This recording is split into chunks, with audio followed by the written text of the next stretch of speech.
Здравствуйте еще раз. Тема сегодняшнего семинара – это мое учение о Боге, действие Бога в бесконечности.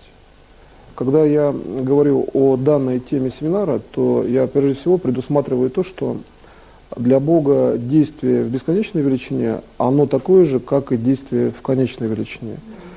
Потому что универсализм действия Бога, он в том и заключается, что для него что действовать в бесконечности или что в какой-то конечной системе, это практически одно и то же.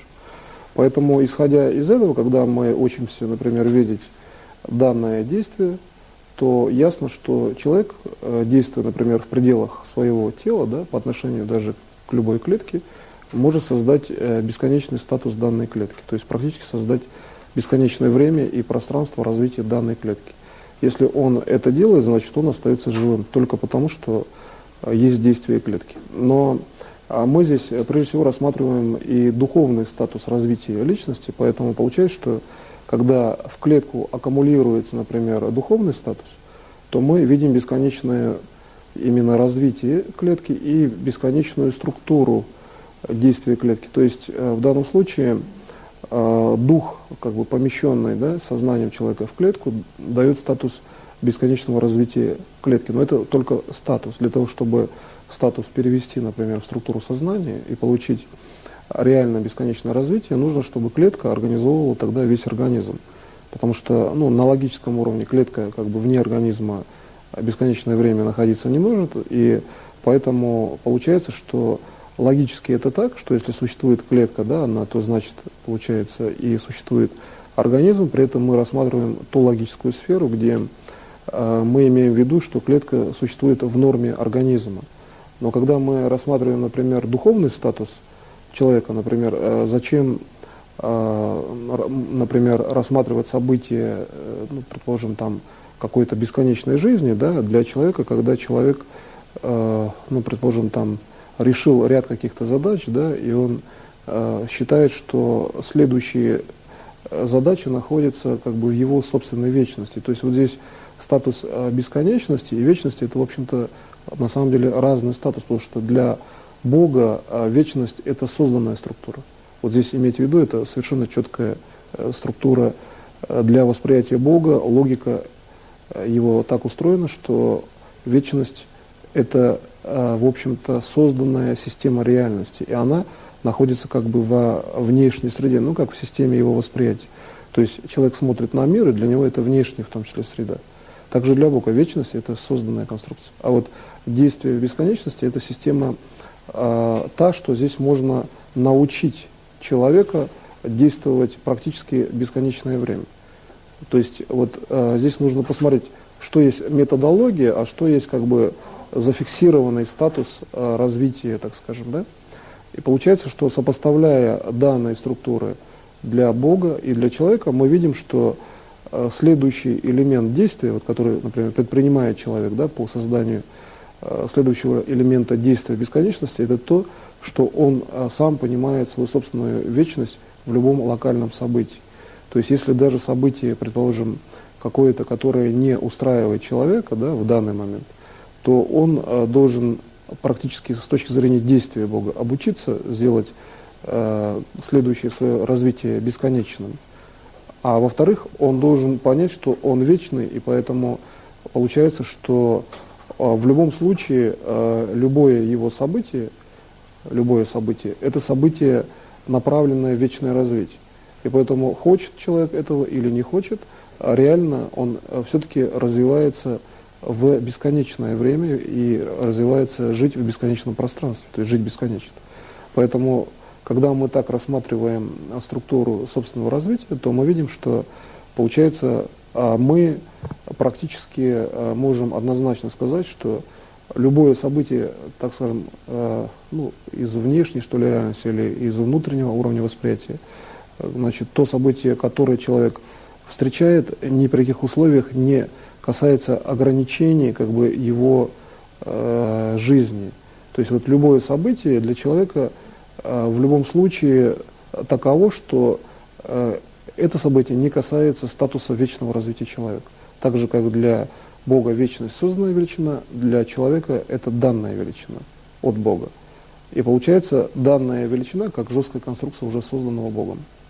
И вот действие Бога в бесконечности – это приведение, получается, вечной конструкции фактически в структуру, например, развития человека. И когда человек видит это, он понимает, как вообще Бог ввел структуру вечности в его собственное развитие. Когда он это видит и понимает, то какие-то процессы, связанные, например, с восстановлением органов, с развитием каких-то действий, это процессы достаточно, в общем-то, однозначные, получается, и простые. Когда вы понимаете процесс, вам достаточно просто становится, например, понять, вот, что делать дальше. То есть, когда процесс какой-то понятен, естественно, следующее действие логически понятно. То есть, человек, если едет на машине, преодолевает какой-то перекресток, он понимает, куда ехать дальше. Потому что заведомо его действие было понятным ему самому, и дальше известно, что делать. Точно так же воспитывается фактически логика человека, действующего в сторону вечного развития. Рассматривая действие Бога, действующего как по отношению ее, например, к вечности, так и по отношению к бесконечности, в общем-то и по отношению к конечной величине одинаково, то есть когда видно, что Бог действует практически одинаково по отношению к любой системе, то мы видим, что для достижения, например, какой-то там, ну, в общем-то, так скажем, развитой величины и, будем так сказать, величины конечной, но бесконечно развитой, мы можем так определить действие Бога, что вот если мы рассматриваем, например, какое-то конечное действие человека, связанное там с движением руки или элемент, например, мышления, да, предположим, считается, что мысль это одна мысль какая-то, возможно. То есть можно выделить фрагмент мысли и сказать, что вот мысль в том она, так скажем, конечна, что вот мы можем промыслить какое-то одно конкретное явление. И когда мы данное явление, например, рассматриваем в качестве мышления, то вот именно, так скажем, конечность мысли – это есть то, что следует дальше. То есть для чего была мысль? С точки зрения Бога это есть следующее действие. То есть Бог любое действие дает так, что за ним следует следующее действие. Тогда получается достаточно понятно, что придать статус бесконечности в конечном действии – это есть создание определенной реальности для следующего действия. То есть обеспечение действия следующего, не обязательно это будущее действие. Это действие может быть в текущем времени, но главное, что оно следующее. И получается, что когда вы рассматриваете статус развития таким образом, то нужно создавать как бы внешнее пространство по отношению к действию. То есть нужно рассматривать прежде всего себя самого и как бы делать действия, направленные на то, чтобы выявить собственный статус действия, то есть увидеть, как вообще происходит ваше личное действие, то есть чем вы работаете, да, например, своей душой, духом или сознанием, и выявление этого элемента позволяет создать пространство вокруг. То есть фактически вы, действуя таким же образом, как работает Бог, в бесконечности вы выявляете как бы вечное внешнее пространство. То есть вот элемент выявления, он именно такой, что внешнее пространство по отношению, например, к импульсу действия, это пространство должно иметь статус вечности. То есть вот, например, как определить, что данный статус – это и есть статус вечности. А для этого нужно просто выделить в фрагменте внешнего пространства ваше собственное изображение или ваш собственный уровень, но вечный. То есть вы можете понять вечность только своим вечным уровнем восприятия. И когда вы видите свой собственный уровень вечности, то вы сразу понимаете, что вы выделили структуру практически управления, где вы находитесь в вечном развитии. То есть вы себя создаете вечными. То есть вы вечный, да, вечный человек, да, или вечная личность. И когда вы рассматриваете это дальше, то любой уровень, ну, какой-то проблемы, например, там, в организме, или любой уровень проблемы в событиях, этот уровень достаточно просто решается в каком плане, что вы можете только просмотром самого себя в этой системе вечности, как бы во внешней по отношению к событию, сделать норму своему здоровью. То есть для этого нужно просто, в общем-то, сосредоточиться или просто рассмотреть в своем восприятии элемент тот, который нужно восстановить. Тогда вы можете увидеть, что достаточно много понятий в этой жизни уже, в общем-то, сложенных понятий. То есть, если вы действуете, например, в текущем времени, то многие ваши события могут затрагивать достаточно далекие пласты прошлого. Например, для того, чтобы излечить заболевание какое-то сейчас, можно таким образом повернуть как бы спектр событий своих личных, да, в своем личном уровне организации мира, что в прошлом вокруг вас всплывут масса каких-то событий, причем таких, в общем, так можно сказать, что которые до этого вами не были замечены, хотя вы, предположим, может быть, так скажем, не обращали внимания, но, с другой стороны, такой тип событий можно просто сформировать. Вот в качестве управления можно сделать такое действие, то есть сделать управление направленное на то, что вы, формируя именно во внешнем спектре, в структуре вечности какие-то события, начинаете в физическом мире выявлять как бы случайную величину, то есть некие события, которые, казалось бы, случайные, там, встреча со старым знакомым или какие-то такие очень специальные действия. Вот здесь есть определенный тембр вечного развития, то есть структура вечности определена тем, что иногда вы встречаете человека, просто встречаете, да, как бы обычный человек, но иногда вы чувствуете, что здесь некий другой совсем ракурс событий. И когда вы начинаете его расшифровывать, вот именно свечение вечности, да, то, что находится как бы за вашим импульсом событий, получается, что геометрическая величина этих действий, она очень простая. Есть действие, например, духом, да, душой или сознанием, вот, как конкретное оптическое действие. То, что вне действия, где вы выявлены в структуре собственного вечного развития, это простая оптика. И когда приходящий к вам уровень следующий, не обязательно человек, это может быть какое-то другое событие, но прежде всего это видно в человеке, в следующем человеке, имеющем эту искру вечности, несущем искру вечности, но к вам, и идущим по пути именно том, который назван, так скажем, Богом. То есть путь, данный Богом ему. Вы видите его путь в вечности. Когда вы это воспринимаете, вы воспринимаете на глубоком духовном аспекте. То есть этот человек вам, например, там нравится, вы духовно близки, сразу же, хотя это может быть часто, иногда незнакомый, между прочим, человек, то есть этот уровень как бы внешнего уровня опознания, что человек правильно воспринимает структуру вечности. И тогда получается, что когда вы находите, скажем так, такую систему адаптации, да, к действию, такую систему следующего развития, вы видите, что это и есть все, что следующее в жизни. То есть Бог создал человека для того, чтобы все следующее было обеспечено следующим уровнем развития самого Бога, следующим уровнем действия.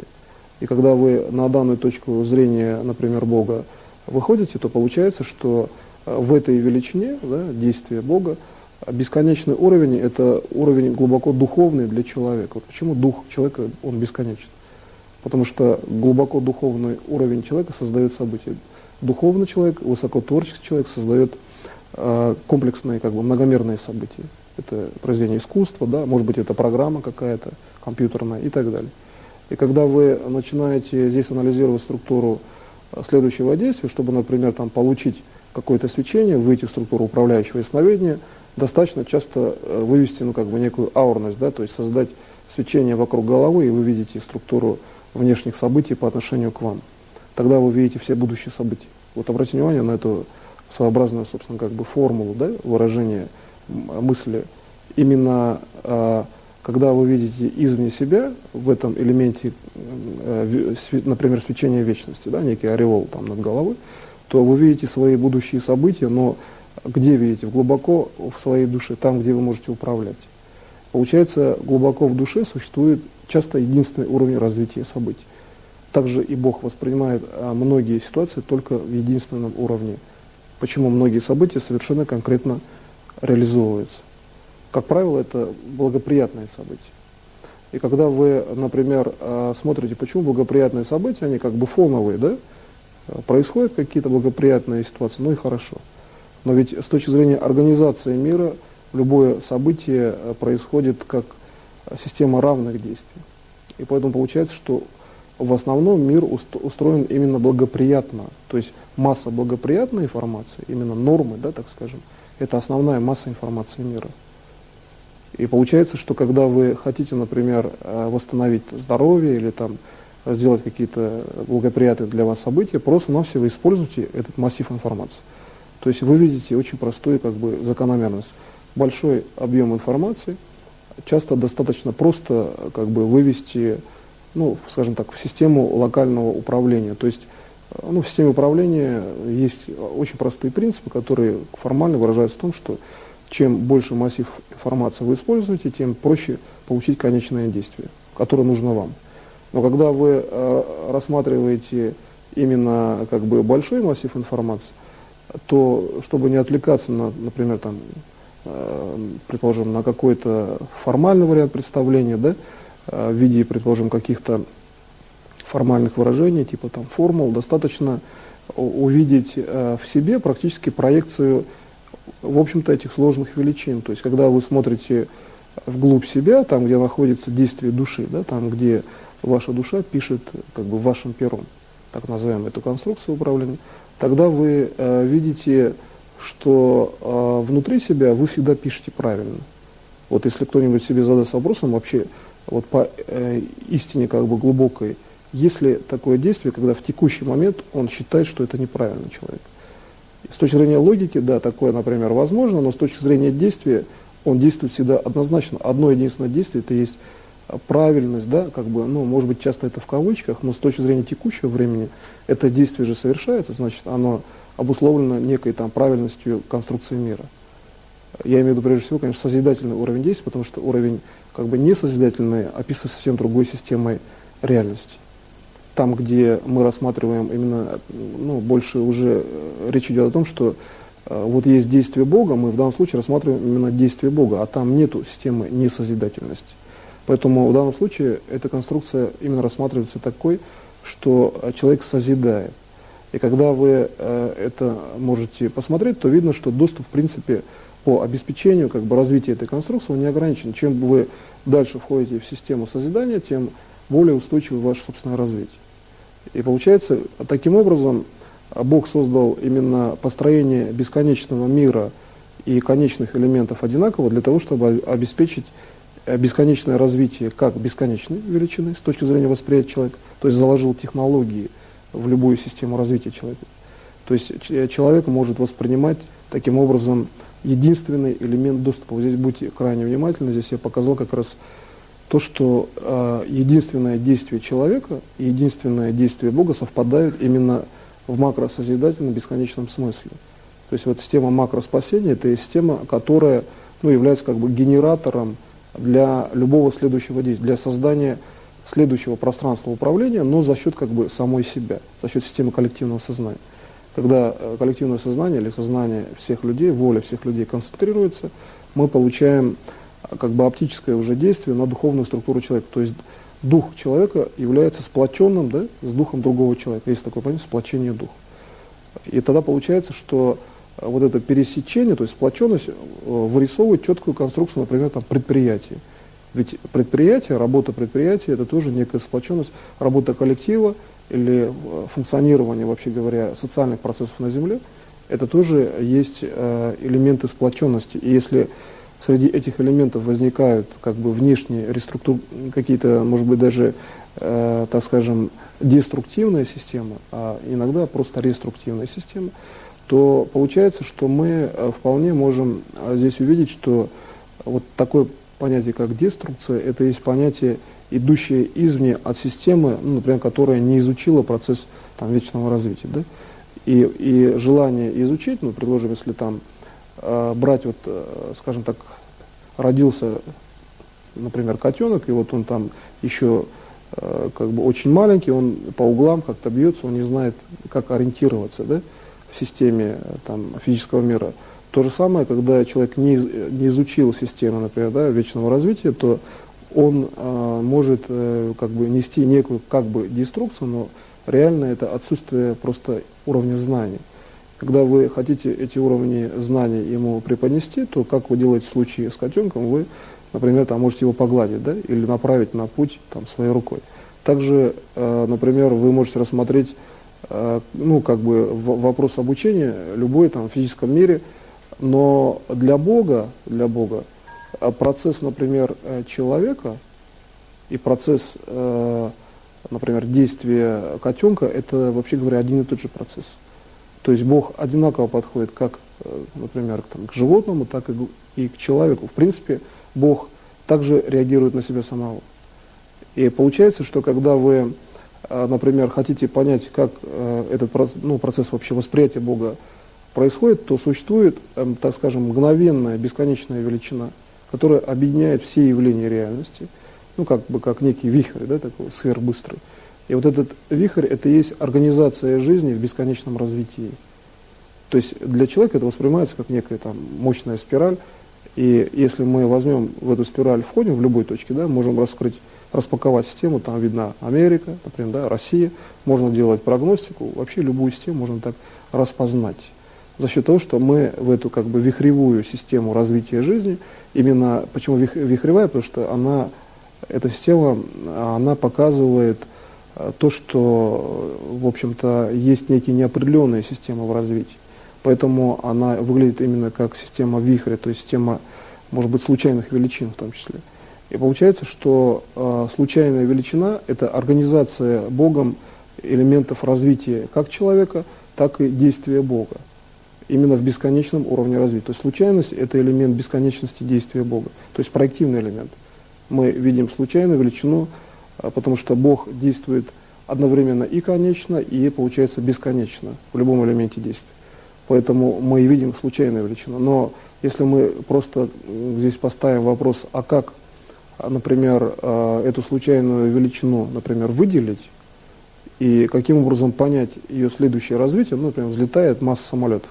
Как среди всех самолетов выделить тот, именно где есть возможные проблемы, и успеть еще среагировать, да, то есть дать какую-то информацию.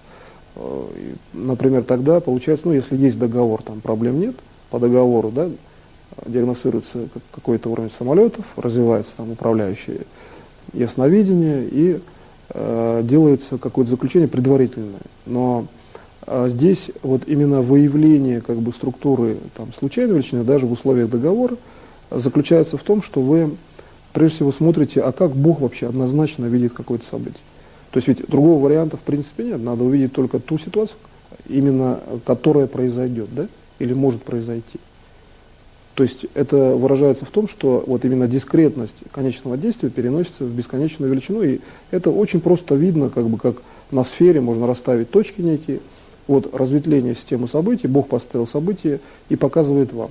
Вы можете его реализовать, вы знаете, что за событие, вы либо на него идете, и тогда разворачивать следующий уровень действия, либо вы можете его видоизменить, если вы, например, обладаете системой дистанционного управления, а любой человек, в общем-то, может сделать так, что обладание этой системой станет реальностью, и он обладает тем, что он во многом даже, можно так сказать, где-то себя часто, может такой термин применить, как ублажает, да, так скажем, не реагируя на какие-то системы. Вот он себя щадит и считает, что вот не надо на какие-то системы реагировать, и получается, что здесь он допускает какие-то ненужные ему события. То есть, по сути, человек контролирует систему, по сути-то, но по ряду причин он что-то не делает, да, или не успевает на физическом уровне сделать. То есть он, например, на управлении понимает, что это надо сделать, то есть есть предвестники, например, там, заболевания, можно было бы подлечиться, но он в этот момент занят. Чем-то он занимается, ему просто некогда. Он понимает, что он может заболеть, тем не менее существует масса каких-то причин, ему просто некогда. И в конечном итоге, просматривая заботу Бога о нем, он видит, что это заболевание такое мелкое и не обращает внимания, да, например. Но если здесь сделать элемент профилактики, то есть взять и насытить импульсом в нужной точке, как вот едет там по рельсам некий состав, просто стрелку свернуть, да, возникает другой уровень, следующий. Вот конечное действие, да, казалось бы, вот есть система проблем. Как выйти, да, если там готовится взрыв АЭС, скажем так, некими террористами, то получается, это же уже, в общем-то, подготовленная, да, система. И если, например, там нет средств воздействия, то есть не определено событие, получается, задача только в том, чтобы, сохранив террористов, каким-то образом ввести информацию, что они не погибают, тогда не уничтожаются, да, АЭС. Как сделать так, чтобы они как бы не взорвали АЭС. Значит, им надо дать структуру вечного развития, у них расформируется план событий, и, естественно, у них не будет возможности, как бы, получается, на уровне управления, да, взрывать, потому что у них просто, в общем-то, здесь смена событий произойдет, и, в общем, во многом даже парадигма, как бы, восприятия сменится. Возникнут другие задачи, и они тогда вполне возможно, что поймут, что АЭС все-таки коснется и их. Это все-таки глобальная система выброса, да, радиации и так далее. И во многом, почему АЭС не взрывает, да, при наличии большого количества АЭС, потому что это касается, ну, тех же самых там возможных, так скажем, инициаторов взрыва, да. И поэтому вот это вот следствие действующей отцовой системы как бы приводит к тому, что, ну, в принципе, в основном, сейчас скажем, АЭС в порядке с этой точки зрения. И чтобы, например, все-таки атомных электростанций не было и просто были более какие-то иные, что ли, системы, более экологически безопасные, для этого нужно просто навсего там развивать другие системы энергии, например, да, но при этом, при всем, надо иметь в виду, что любой уровень, где возможен, например, уровень влияния на человека, да, с точки зрения вечного развития, там, в макросмысле, если там взрыв АЭС, это приводит там, к тому, что могут быть поражены миллионы людей. Или там, например, вообще может быть воздействие на весь мир в целом. Тогда получается, что Бог, создавая элемент бесконечного развития, все равно каким-то образом делает эти элементы развития временными. Но он же для чего-то делал, и для чего Бог сделал так, что существует АЭС, да? А с точки зрения личности Бога, здесь можно показать, что, дав вечное развитие всем людям, не будет возможности взорвать АЭС, потому что именно вечное развитие, именно вот идущее как бы из точки зрения свечения вечности, дает именно другой спектр событий. Ну, первая мысль, что коснется самого, предположим, инициатора и так далее. Да? Когда мы рассматриваем эту позицию, получается, многие, казалось бы, такие логические, да, схемы или случайные схемы, они таковы, что на самом деле они устроены достаточно жестко с точки зрения бесконечного как бы уровня мира, бесконечного уровня раскрытия мира перед взором Бога. То есть Бог смотрит на мир, Он же его в этот момент и раскрывает. Если, например, зрение человека действует так же, то есть вы смотрите на какой-то процесс, и вы его сразу регулируете, вы смотрите на человека, там, излечиваете, да, то вот этот уровень взгляда, уровень действия, да, он тоже будет практически бесконечным, если вы можете свое действие направить на бесконечный уровень действия Бога. То есть вы должны увидеть то, что Бог вам посылает заранее в виде каких-то, предположим, элементов следующего развития, и видеть, как бесконечная величина для Бога и для вас, она одинакова в восприятии и Бога, и в восприятии вашем. То есть, когда вы начинаете этот элемент улавливать и видеть, вы понимаете, что любой элемент мира имеет возможность, и на самом деле не просто возможность, он является вечным, тем более человек. То есть вы видите вечность человека. Тогда вы видите, что другой человек, он очень устойчив. То есть для этого нужно, может быть, где-то ему в чем-то, может быть, даже чуть-чуть помочь, и тогда он там оздоравливается, или же он, например, там, помогает другим. Вот в этой технологии распространение моего учения как раз заключается в том, что когда выявлением действия Бога в бесконечности вы видите бесконечность человека, то передача технологии идет потому, что вы осознали это явление. Только вот осознание этого явления позволяет другим дать те знания, что они начнут распространять мое учение уже на уровне конкретных действий. Вот здесь вот как раз таки есть как бы четкий статус того, что есть управленческий уровень, уровень вашего сознания, а дальше идет действие на уровне, как бы, получается, просто применения, то есть на уровне фактически того, что человек просто реализует, например, ваше понимание. Вот как работает Бог, как происходит работа, да, его сознания в этом плане, его восприятие, и человек понимает и действует. Ведь Бог же часто не говорит словами, да? Вы должны понимать самостоятельно, если вы тем более где-то в лесу и находитесь в таком уровне, что там не говорите по телефону, а просто прогуливаетесь в одиночестве. Тогда получается, вы должны принимать решения самостоятельно, даже если много людей, вы все равно принимаете, по сути, самостоятельные решения. И получается, что когда вы таким образом рассматриваете, что ли, систему управления, получается, что Бог дает вам практически как бы самому себе знания. То есть конечные знания бесконечного статуса. Только разница в том, что Бог понимает весь бесконечный статус знания, а вы, например, можете или понимать сразу, если видеть, как работает сам Бог, как Он вообще воспринимает, или не хотеть, там, то есть вы заняты.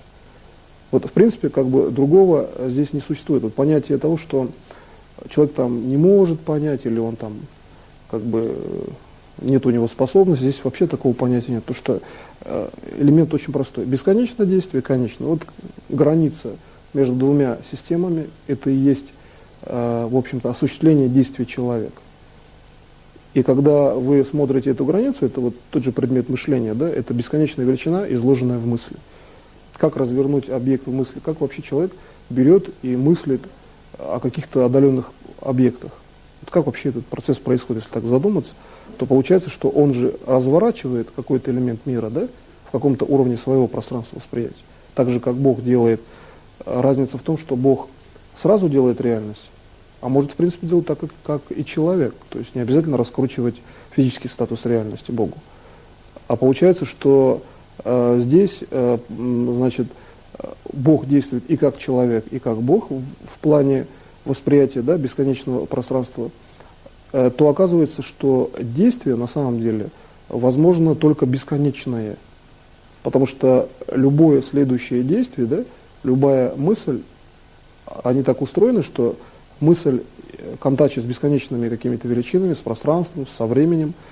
И в любом случае, если вы смогли подумать хотя бы раз, вы попали в бесконечную среду контактов. Значит, вы уже создали себе вот это пространство следующей бесконечной системы развития. Его надо просто найти в своей системе мышления. И все, вы становитесь на это пространство и идете. Вы, например, если вспоминаете, как вы проходите по какому-то мосту, то вы сначала же его мысленно представляете, а потом по этому мосту идете. А какая разница, где, например, что ли там, данные о том, что не вы данный мост развернули в данный момент. Вот, например, если взять и поставить цифровую фотокамеру, и вы, предположим, подумали, если еще с инфракрасным затененным там спектром, по нижнему уровню частот, то получится, что когда вы думаете, мост становится более светлым. Когда вы хотите по нему пройти, это объективный фактор, можно даже зафиксировать. То есть вы как бы увеличиваете структуру реальности данного моста, хотя в этот момент могут думать много человек, да? И получается, выделить свой собственный фрагмент мышления очень просто. Взять, в одно и то же время снимать мост, но если много людей ходит, то как бы это не очень дифференцировано, если как примерно постоянное количество людей, да, как взвод по мосту туда-сюда ходит, можно выделить свой фрагмент свечения объективно на уровне цифровых технологий. Получается, что ваш элемент присутствия в этом уровне воспринимается вами через средства какого-то объективного контроля. Давайте подумаем, как эти средства устроены, почему вообще они позволяют отражать элемент мышления. Да? Бог дает внешние технические системы, чтобы их понять. И когда вы начинаете это анализировать, вы видите, как Бог создает техническую систему. То есть, что бы Он хотел видеть в качестве техники, например, да, в вашем следующем развитии. И тогда можно строить технические системы, такие, которые бы имели вечный статус развития, то есть были бы вечными вместе с людьми.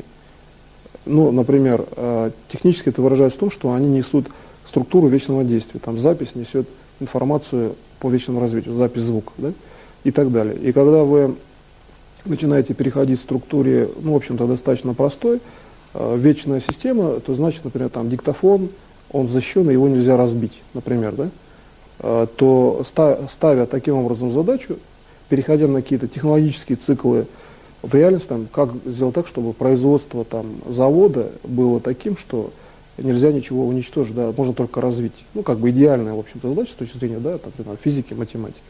Но, тем не менее, если поставить так задачу и посмотреть, как Бог дает знания по этому процессу, то получается, что все процессы должны управляться созидательным мышлением человека. И тогда достаточно просто. Человек, работая там в производстве, ну он же с кувалдой не ходит, там по зданию не бьет, правильно? Значит, поэтому получается, что уже, по крайней мере, нет проблемы. И дальше, и так далее. Но когда все процессы проникают как бы в суть явления, да, то так же, как я сказал, где данные, что не вы данный мост раскрыли в данный момент, да, то здесь есть данные, что человек раскрывает данное производство в данный момент. Когда он душой понимает как бы душу производства, то получается, что есть душа, или, так скажем, то, что можно назвать душой, в структуре внешних объектов информации. То есть внешнее пространство одухотворенное. Там есть душа как бы внешней системы. Ну, там душа леса, были такие понятия и существуют, они реальные. Гор, да, и так далее. То есть в древних, особенно цивилизациях, вот эти элементы очень хорошо были исследованы. И они умели преодолевать большое расстояние, там, иные иметь систему управления внешней реальностью. Когда вы входите, например, в эту систему, то сейчас управление там, на расстоянии какой-то технической системы часто бывает, в общем-то, крайне необходимым, потому что сделать так, чтобы, например, не упал какой-то спутник, от которого зависит там, ядерная безопасность. Часто человеку нужно сделать самостоятельно, а тогда получается, что он должен управлять спутником практически так же, как он управляет, там, предположим, движением руки. И в этом случае проникновение в систему, где вы практически неразрывны, да, с внешним миром, то есть внешний мир это есть продолжение вас, и вы можете совершенно конкретно сделать так управление, что совершить действие так же легко, как, например, сделать движение рукой, там, и рукой там, взять и выключить какой-то выключатель.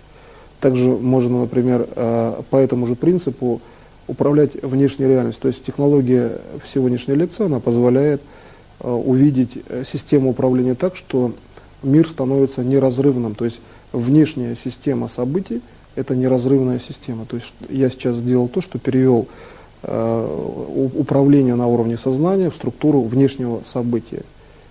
То, что я сначала выделил спектр действия, да, ваше личное событие, и построение внешнего события – это опять же ваше действие получается.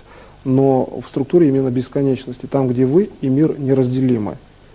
Получается, для человека построить вечную конструкцию – это просто найти систему управления, где вы и мир неразделимы.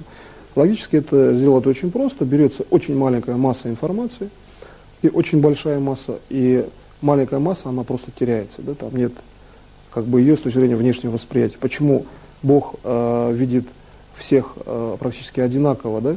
Потому что огромный уровень информации, и информация каждого, она практически в его уровне восприятия. То есть он так сформировал свой собственный уровень. И тогда он может, естественно, всем помочь, он от них неразделим.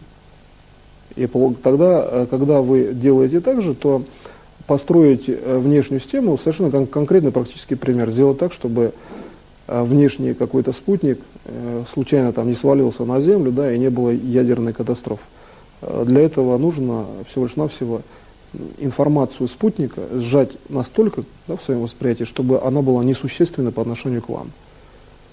И когда вы, например, ее просто мысленным действием эту информацию сжали, спутник уже управляем вами не на уровне, может быть, там каких-то программных блоков, но, по крайней мере, вы можете вполне считать, и, кстати, можете даже проследить, что ваше личное действие приводит к большей резервности данного спутника. Или если какой-то сход лавины, да, сделайте эту лавину очень маленькой, да, в своем уровне восприятия по отношению к вам. То есть сожмите на духовном уровне, например, в клеточную систему какой-то травинки или в какой-то кристалл, в какой-то атом самой лавины, введите и таким образом остановите ее, зафиксируйте, чтобы она не сходила с гор. И так далее. То есть вы можете делать управление, в общем-то, простым действием как бы оптического. Получается, что это понятие ближе как бы к понятию механическому, как рычаг оптический. То есть большая оптическая сфера всего лишь навсего давит на маленькую, нет проблем. А когда вы, например, начинаете отсюда исследовать процесс следующего действия Бога, то есть зачем Бог дает вам знания так, что они так просто осваиваются, то есть какие там проблемы. Берете, накапливаете знания, а где вообще вот творческий поиск, да, знания усвоены, делаете управление, там лавина не сошла где-то, да, но здесь есть элемент очень простой, одновременно как бы сложный. Сочетание бесконечной и конечной величины. Когда вы делаете здесь, лавина не сошла, но где доказательство вообще, что она должна была сойти где-то? Одно дело, если она уже сходит, вы ее остановили, там, возможно, аварийная ситуация, вы сделали управление, это все зафиксировалось. Да? Это ясно и понятно. А когда речь идет о свойствах коллективного сознания, где сознание каждого проявлено, а в сознании каждого есть те механизмы, о которых сейчас я сказал. Значит, человек постоянно работает на нормирование внешней реальности, постоянно как бы раскрывает следующую структуру мира. То получается здесь он просто создает норму данной лавины своим как бы безусловным, что ли, уровнем развития. То есть получается, что вы имеете структуру собственного развития, и достаточно изучить ее так, как вас видит Бог, тогда вы получаете более, что ли, точность, часто совершенно конкретную систему развития, уже свою, но с помощью Божией. То есть, ну, если инструктор там, по вождению хочет вас быстрее научить ездить на машине, он старается понять вас, как вы воспринимаете, да, реальность. И получается, что ну, есть нормы, какие-то правила и так далее, но если вы хотите понять, что он хочет, там, да, вводите его в его сознание, посмотрите на себя, да, через его сознание. Также можно посмотреть структуру собственного развития, посмотрев, что Бог вообще хочет и чему хочет научить. Так вот, он, по сути-то, хочет научить работать в системе коллективного сознания спокойно. То есть есть законы развития коллективного сознания, они установлены Богом, они развиты также свободно человеком, что есть тоже действие Бога, ибо истинная свобода действия человека – это есть действие Бога, по сути. Почему Богу нужно, чтобы человек действовал свободно абсолютно. И когда вы начинаете, например, данный процесс изучать, то получается вот этот элемент бесконечного действия, это есть элемент, по сути, такой, что вы находите, там, скажем, всех своих родных, близких, там, друзей, товарищей, вообще всех людей мира в той системе, как они спасают реальность. То есть совершенно ясно, как они вообще ее воссоздают или организуют какие-то другие созидательные, да, миры, конструкции. То есть вы можете увидеть в этом действии личный статус каждого, как бы не нарушая данного статуса. То есть вы берете только ту информацию, получается, здесь в данном случае, которую другой человек хочет вам дать. Никакой другой информации здесь вы не возьмете. Вот этот уровень, где идет передача естественной информации от другого человека, ибо его бесконечное действие выражается в конечном конкретном импульсе. То есть здесь как раз-таки вот как бы обратная величина возникает. Любое бесконечное действие человека показывает вам созидательный импульс. Ибо построить бесконечность – это созидание, это же построение, это не разрушение. И получается, что когда вы так смотрите, вы можете выявить, посмотрев, кстати, на себя самого, какая разница, вы можете не на себя так посмотреть, что вы себе даете, чтобы, например, там, излечить себя. Это мощная система самовосстановления, мощнейшая. То есть, войдя в это пространство, вы просто на все, вы смотрите импульс, который вы как бы выбрасываете из бесконечного собственного действия, и направляете просто в структуре сознания на себя, на физическое тело, в нужную точку. Причем, обратите внимание, любой импульс действия, ну, быстрее всего так можно восстановить зрение, потому что там видно практически как на физическом уровне реальности, то есть сначала как бы глазами, да, глазами души, духа и сознания, там как бы глаза, получаются такие объединенные, да, восприятие человека. И когда вы начинаете это действие совершать, то вы можете любого там прагматика, ортодокса, который, например, не делает данное действие, или он, например, считает, ну, в данном случае, с точки зрения, например, механизма вечного развития, вообще с точки зрения просто реальности жизни, получается, что ортодоксом в большей степени уже в текущее время, когда возможно глобальное уничтожение, да, ортодоксом по восприятию является тот, кто как раз-таки работает именно в технологиях вечного развития. Потому что ну, ортодоксально это как бы более каноническая считается фаза, приближенная к нуждам, да, реального мира. Или более апробированная. Но более апробированным уровнем является уровень, который учитывает все больше связей. И получается, в данном случае ортодоксы это, конечно, такое понятие. Есть ортодоксы там, от физики, да, от какой-то науки. А в данном случае я имею в виду именно узких ортодоксов. И вот если их, например, убеждать, что такое явление существует, то проще всего им дать эту конструкцию реализовать самостоятельно. пусть увидит, ну, как бы, это похоже на некую большую каплю и маленькую. Большая капля – это бесконечный мир, и маленькая капля – это уровень, который преобразовывается. Вот когда человек творит бесконечный мир, маленькая капля – это его личный импульс созидания, но уже конкретно, конечная вещь. Что он в этот момент делает? Поет, какую-то пишет картину, да, например, или он работает в производстве, или он вообще лечит себя там, или кого-то другого. Или он вообще в этот момент конкретно, логически ставит задачу спасения мира. Что, кстати, однозначно вот в этом уровне спасение мира просто это более приближенная к человеку реальность. То есть вот спасение мира в этой конструкции это самое близкое к человеку сначала. И это греет его изначально сердце, и получается, что в этой конструкции человек очень четко убеждается, что через спасение мира, то есть через самого себя надо сделать управление. И когда вы делаете, ну, зная один раз даже эту постановку задачи, например, человек шел случайно, услышал запись, например, в каком-то окне, что нужно там сначала делать спасение мира. Возможно, он не занимался там технологиями, предположим, спасения, но услышанная фраза все равно действует на все его следующие события. То есть она как бы специально сказанная словами, да, она действует. Также Бог создал слова, чтобы человек, который принимает участие в создании слов, что делает человек? Он постоянно, ну, там, зачастую, по крайней мере, когда это ему нужно, произносит слова. То есть он их постоянно создает. И если мы, например, рассматриваем этот процесс, зачем он их создает? Ну, есть какие-то дела, да, у человека. Но по сути он конструирует вот этот локальный конечный импульс, то есть звук, который можно рассматривать как бесконечную величину в фотонном выражении с точки зрения физических процессов, рождает конечный слой и конечные в дальнейшем действия, то есть влияние на социальный процесс. Почему социальные процессы устроены именно так, вот сейчас? А просто изучите сферу бесконечности, ту, о которой я сказал, как бы каплевидная форма, что означает бесконечное развитие. Или назовем так, как песочные часы, где одно, как бы, так скажем, конусообразное основание более развито. То есть несимметричные песочные часы. Но время там течет одинаково во всех системах. И когда вы, например, хотите эту структуру понять, вы начинаете понимать внутренне, то есть вы мысленно начинаете как бы пытаться растянуть вот эту маленькую сферу до величины большой. То есть ваше сознание начинает сразу же работать логически, как большое количество песка перетечет в маленькую сферу.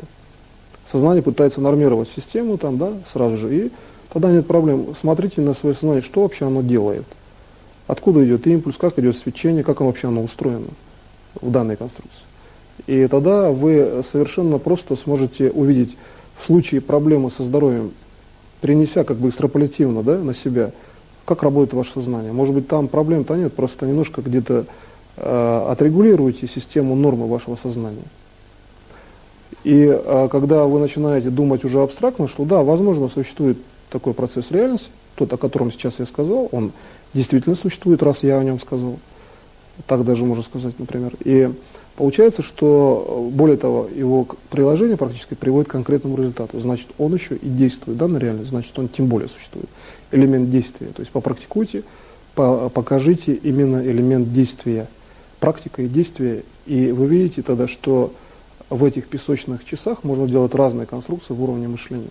То есть мир формируется в мышлении таким образом, что вы получаете систему управления таким образом, что конструкция мышления позволяет создавать любой мир.